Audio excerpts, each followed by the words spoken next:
Assalamualaikum warahmatullahi wabarakatuh. Qala musannifu rahimallahu ta'ala wa nafa'ana bihi wa bi ulumihi fid dharaini amin. Bismillahirrahmanirrahim.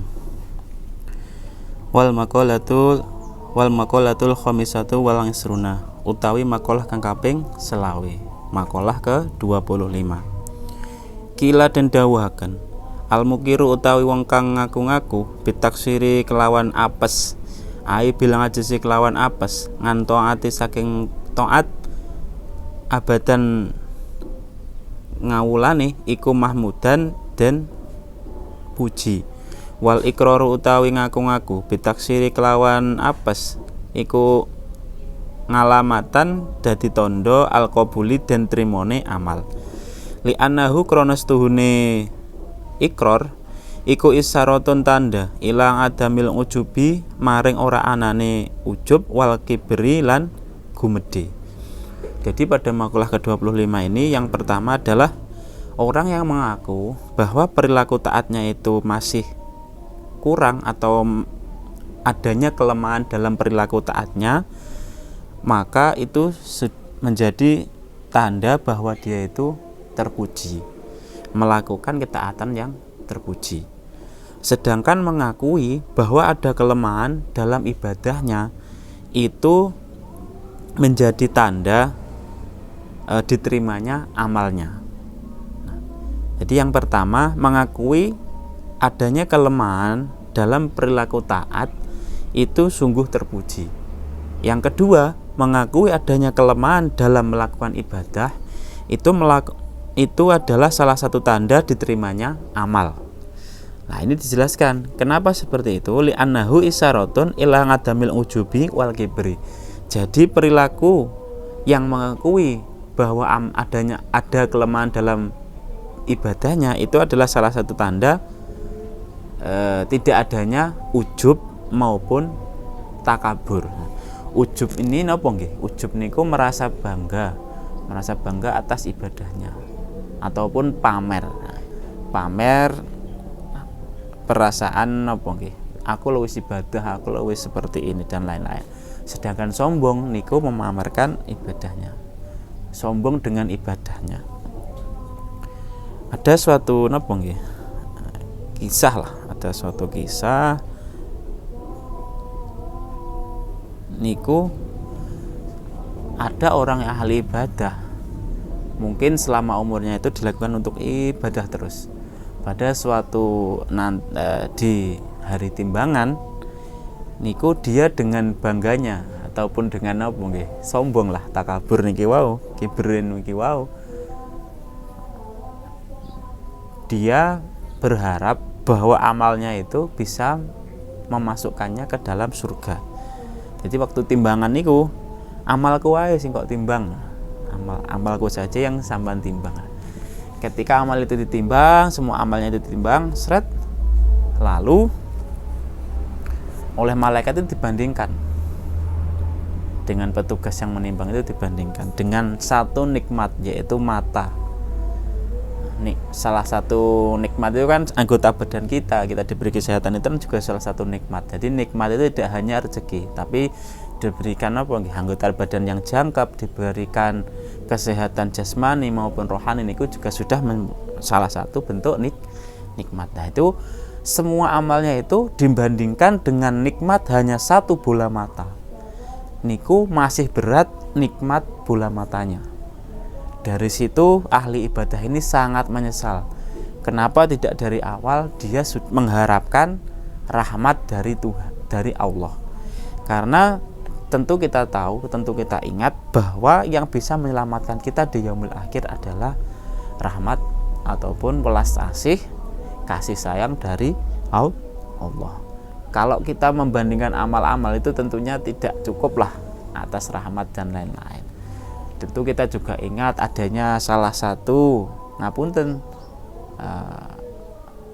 PSK yang menolong anjing, diberi makan anjing, karena dia begitu ikhlas dia bisa masuk surga karena bentuk rahmat dan rahim dari Allah. Makanya dalam beribadah kita tidak boleh ujub maupun takabur.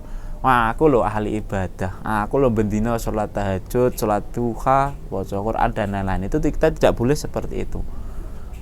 Yes, bentuk ibadah itu adalah bentuk bakti kita ataupun bentuk pengabdian kita kepada Allah yang telah memberikan segala nikmat bagi kita, baik niku nikmat kesehatan, nikmat rezeki maupun nikmat-nikmat yang lain. Nah, salah satu bentuk mensyukuri nikmat adalah dengan melakukan ibadah. Jadi saya ulangi, pada makalah ke-25 niki adalah orang yang mengakui bahwa adanya kelemahan dalam perilaku taatnya itu sangat terpuji. Sedangkan orang yang mengakui adanya kelemahan dalam ibadahnya niku menandakan bahwa amalnya itu diterima karena tidak ada rasa ujub maupun takabur dalam dirinya. Nah, niki ada juga hal yang saya rasakan sendirilah, ini pengalaman saya sendiri ketika saya di puncak pasrah kepada Allah. Entah mengapa pertolongan Allah ini malah datang.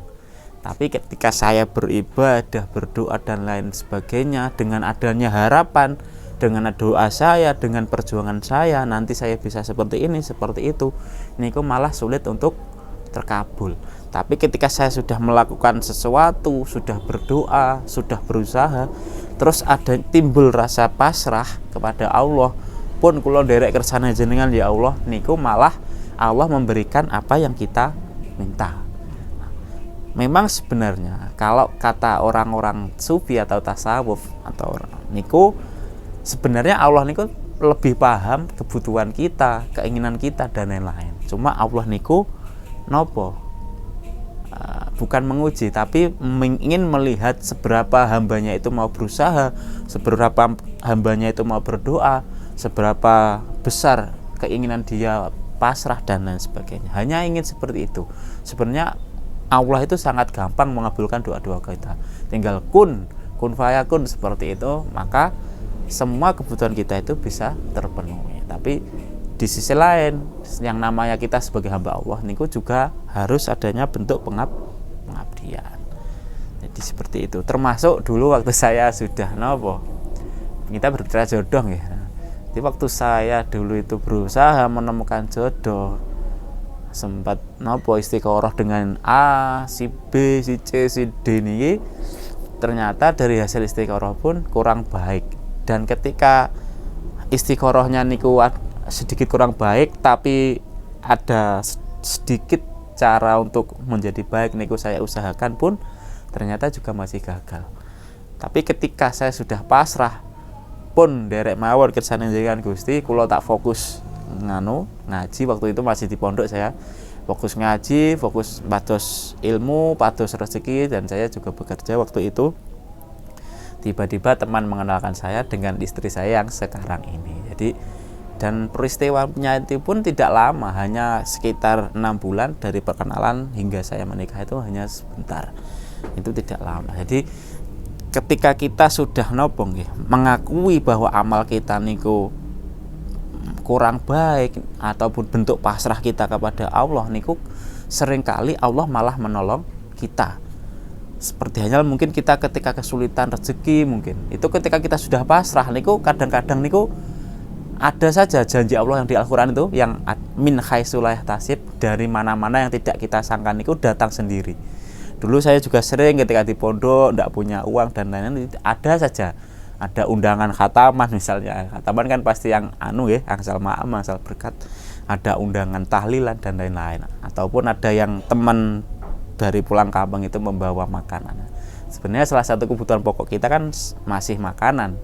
Kalau yang lain itu mungkin kebutuhan sekunder, tersier dan lain-lain. Jadi seperti itu. Ketika kita sudah pasrah, seperti di makalah 25 itu, ketika kita sudah mengakui adanya kelemahan dalam ibadah kita, maka itu suatu langkah yang sangat terpuji.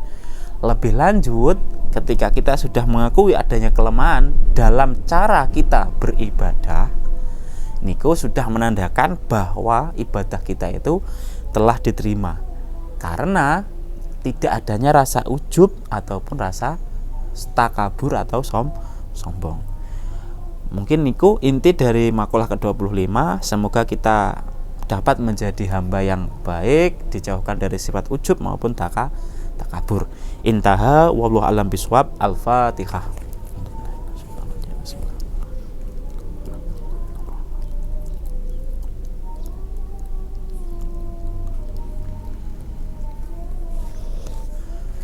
Wassalamualaikum warahmatullahi wabarakatuh.